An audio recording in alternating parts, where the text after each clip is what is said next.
Gerbiamas vedėjau, kaip Jūs įsivaizduojat naujovišką biblioteką ir atėję į biblioteką tą naują, ką Jūs norėtumėt rasti joje?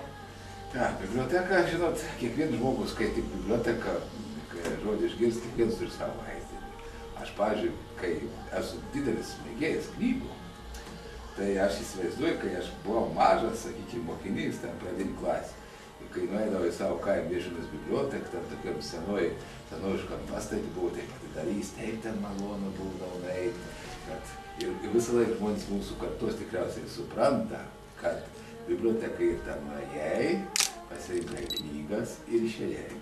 Dabar matyti, apie biblioteką reikėtų kitaip galvoti. Vieniems tai yra iš tikrųjų biblioteka dabar interneto prieiga. Iš tikrųjų žmonės, kurie neturi kur, kaip sakant, pasinaudoti interneto, tai eina į biblioteką. Aš galvoju, kad biblioteka pas mus turėtų būti iš tikrųjų jaukus dalykas. Visų pirma, informacijos skleidimo prasme. Nes žmonės dabar ne visi įperka knygas, ne visi turi susistemintą informaciją. Tai kad būtų, sakysim, bent jau bibliotekos skyrius vienas, kur būtų susijęs su tokia žmogui prieinama artimiausia informacija. Tai laikraščiai, žurnalai, sakysim, populiarios knygos, skaitykla tokia.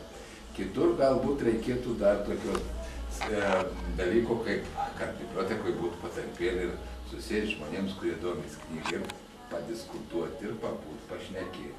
Taip pat biblioteka galėtų krypti turėti, sakysim, bent jau pas mus yra knygų kolekcionierių, kurie galėtų ten ateiti, pasišnekėti, pabūti, apie knygas pasitarti, ar dar ką nors kitą, ar pasikeisti.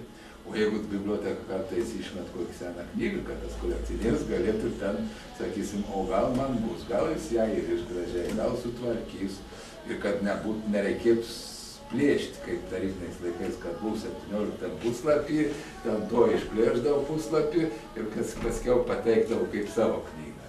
Tai čia yra ir tokių dalykų. Aš pats turiu savo, kadangi renku knygas, kur yra 17 puslapius išplėsiu arba nukirps ten tą vietą, kur buvo atspaudas. Tai va tokių dalykų. Taigi va, jeigu biblioteka turėtų būti plačiau suprantama, nes dabar knygų skaitomumas jaunimo tarpe sumažėjęs.